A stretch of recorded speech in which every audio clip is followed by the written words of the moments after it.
மார்கழி மாதம் பௌர்ணமியோடு இணைந்து வரக்கூடிய அந்த அற்புதமான திருநாளில் தான் நம்ம ஆருத்ர தரிசனம் கொண்டாடுறோம்.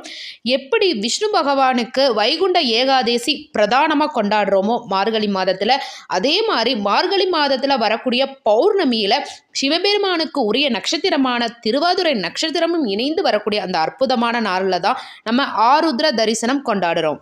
வியாக்கரபாத முனிவருக்கும் பதஞ்சலி முனிவருக்கும் சிவபெருமான் ஆனந்த தாண்டவம் ஆடி காட்டின அந்த அற்புதமான நாள் தான் ஆருத்ர தரிசனம். இந்த வருஷம் 2026 ஆருத்ர தரிசனம் என்னைக்கு வருது அப்படின்னா ஜனவரி 3ஆம் தேதி வருது. பௌர்ணமி திதி எப்போ ஆரம்பிக்குது அப்படின்னா ஜனவரி 2ஆம் தேதி வெள்ளிக்கிழமை மாலை 6:46க்கு ஆரம்பித்து அடுத்த நாள் ஜனவரி 3ஆம் தேதி சனிக்கிழமை மாலை 4:42 வரையும் பௌர்ணமி திதி அமைஞ்சிருக்கு. அன்னைக்கு திருவாதிரை நட்சத்திரமும் முழுமையாக அமைஞ்சிருக்கதால சனிக்கிழமை நம்ம ஆருத்ர தரிசனம் கொண்டாடுறோம். இந்த நாளில் முழுமையாக விரதம் இருந்து சிவபெருமானை வழிபடும் போது சகல சௌபாகியங்களும் கிடைக்கும் அப்படின்றது நிதர்சனமான உண்மை. இந்த அற்புதமான நாளை தவற விட்டுடாதீங்க. நாளைக்கு ஜனவரி 3ஆம் தேதி ஆருத்ர தரிசனம். சிவாய நம. வாழ்க வளமுடன். நல்லதே நடக்கும்.